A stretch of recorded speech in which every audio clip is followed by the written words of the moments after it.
सौतन की सुहागरात पार्ट 2।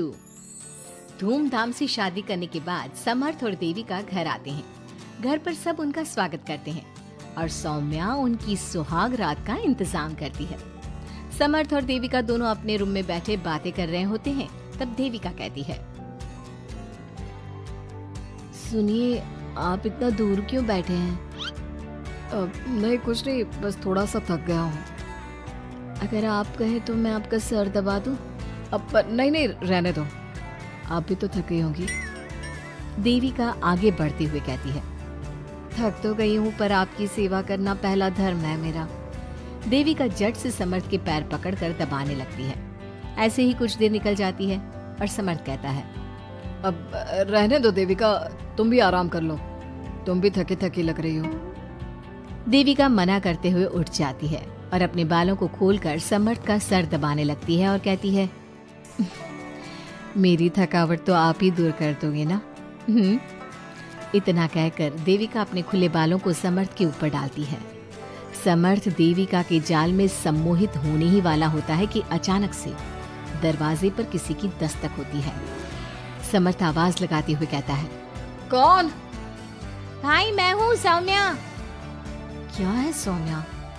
क्या बात है देविका, कैसा लग रहा है मेरी भाभी बनकर? कुछ बात आगे बढ़ी या नहीं? बात आगे बढ़ती कैसे? तू जो आ गई कबाब में हड्डी। अच्छा जल्दी बता, किस लिए आई थी? सौम्या ठिठोली करते हुए कहती है, क्या बात है देविका, बहुत जल्दी हो रही है। वैसे मैं तो दूध का गिलास देने आई थी। आखिर मेरी सहेली की सुहाग रात में कोई कमी नहीं होनी चाहिए। देविका दूध का ग्लास लेते हुए जल्दी से दरवाजा बंद कर लेती है और पीछे मुड़कर देखती है तो समर्थ तो सो चुका था। देविका समर्थ को उठाते हुए कहती है, सुनिए समर्थ जी, उठ जाइए ना, सौम्या दूध देने आई थी, इसे पी लीजिए फिर आप सो जाना। समर्थ नींद में उठता है और दूध पीकर फिर से सो जाता है। देविका उसके बगल में बैठी कहती है, सुनिए समर्थ जी, आज हमारी पहली रात है पर आप सो रहे हो। समर्थ नींद में ही कहता है, देविका मैं बहुत थक गया हूँ, मुझे बहुत तेज नींद आ रही है, तुम भी सो जाओ। सोने के लिए तो पूरी रात पड़ी है, आप उठिए ना और कुछ देर मुझसे बात तो करिए। देविका जिद करते हुए समर्थ को आधी नींद से उठा देती है। समर्थ उठकर बैठ जाता है और कहता है, बोलिए देविका जी, आपका हुक्म सर आंखों पर। सुनिए, मैंने सुना है कि पति अपनी पत्नी को पहली रात कोई तोहफा देता है, आप मेरे लिए कुछ नहीं लाए क्या? वो मैं कैसे भूल सकता हूँ, लाया हूँ पर वो दूसरे रूम में रखा है। तो दिखाइए ना क्या लाए हैं। अरे अभी तो कहा कि तुम्हारा गिफ्ट दूसरे रूम में है, तो जाकर लेकर आइए ना। अगर अभी गया तो घर के सब लोग जाग जाएंगे और 10 तरह के सवाल जवाब करेंगे, मैं सुबह दिखाता हूँ ना। समर्थ इतना कहकर लेट जाता है और लेटे लेटे देविका से कहता है, अच्छा सुनो देविका, मुझे बहुत नींद आ रही है, मैं सो रहा हूँ, तुम भी सो जाओ। देविका समर्थ की बात सुनकर कहती है, आपको तो हमारी पहली रात की कुछ पड़ी ही नहीं है। इतना कहकर देविका भी उसके करीब आकर लेट जाती है और सो जाती है। अगली सुबह अधीरा समर्थ के रूम में सफाई करने आती है और देविका को उसके करीब लेटा देख रोने लगती है। रोने की सिसकी सुनकर समर्थ की आंख खुल जाती है। वो उठकर देखता है कि अधीरा उसके कमरे में रो रही है। उसे देखते ही समर्थ बहुत गुस्से में आ जाता है और अधीरा से कहता है, अधीरा, तुम सुबह सुबह क्यों रो रही हो? तुम्हें यहाँ नहीं आना चाहिए था, जाओ यहाँ से। समर्थ अधीरा का हाथ पकड़कर रूम के बाहर कर देता है और कहता है, अब बिना दरवाजा नॉक किए अंदर मत आना।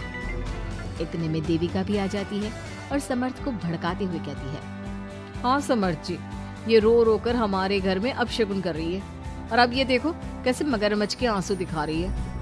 इतना कहकर देविका अधीरा का हाथ पकड़कर घसीटती है और कहती है, अब क्या रोती रहेगी या कुछ काम भी करेगी? मुफ्त में रोटियां तोड़ने को नहीं मिलेगी यहाँ पर, चल उठ यहाँ से और कुछ काम कर। अधीरा वहाँ से उठकर रोते रोते चली जाती है और जाकर रसोई में सबके लिए चाय बनाती है और चाय जाकर पहले अपनी सास को देती है। चाय पीते ही मंजू अधीरा को गुस्से से कहने लगती है, लगता है मुझे मारने की साजिश कर ली है। अरे अभी तक तूने ढंग की चाय बनाना नहीं सीखा। इतनी मीठी चाय बनाई है कि कहीं मैं शुगर की बीमारी से मर ही ना जाऊं। अरे जा जाकर तू मर कहीं। अधीरा मंजू की बात सुनकर दुखी होती है।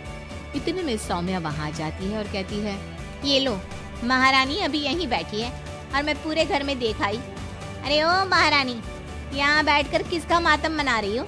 उठ यहाँ से और जाकर हमारे कपड़े धो, बहुत कपड़े पड़े हैं धोने को। अधीरा वहां से कपड़े धोने चली जाती है और बैठे बैठे खुद को कोसने लगती है। हे भगवान, मुझे उठा ले तो अच्छा है, मैं थक गई हूँ इस जिंदगी से। ऐसे ही कुछ दिन निकल जाते हैं। अब समर्थ भी अपने काम पर जाना शुरू कर देता है। एक शाम अधीरा घर के सारे काम करके अपने रूम में आराम कर रही थी और मंजू अधीरा को आवाज लगाते हुए कहती है, अरे ओ कलमुही, अगर आराम हो गया हो तो आकर मेरे पैर दबा दे। देविका उस समय वहीं से गुजर रही थी और समर्थ का घर आने का टाइम देखकर देविका मंजू से कहती है, माँ जी सुनिए, आप कहें तो मैं दबा दूं आपके पाँव। पता नहीं अधीरा कहाँ है। देविका मंजू के पांव दबाने बैठ जाती है और कुछ ही टाइम बाद समर्थ भी वहां आ जाता है और देविका को माँ के पांव दबाते देख बहुत खुश होता है। वो सीधे अपने कमरे में चला जाता है। समर्थ को देख मंजू देविका से कहती है, अच्छा सुन, जा जाकर खाना लगा दे। और समर्थ थक कर आया है ऑफिस से, जाकर उसे पानी को पूछ ले। देविका उठकर समर्थ के लिए खाना लगा देती है और रात में समर्थ और देविका सोने की तैयारी करते हैं। समर्थ कहता है, अच्छा देविका सुनो ना, मेरे पास आकर बैठो जरा। अरे पापा, मैं बहुत थक गई हूँ, मुझे नींद आ रही है।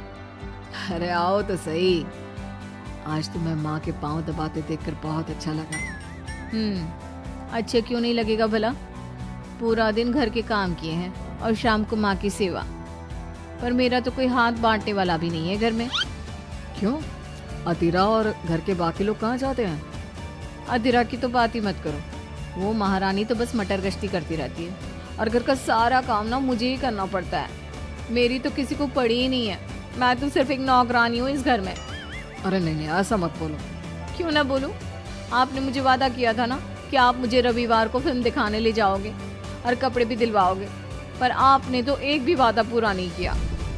अच्छा बाबा, कल रविवार है, कल ही चलते हैं और तुम्हारी सारी शिकायत दूर कर देते हैं। खुश?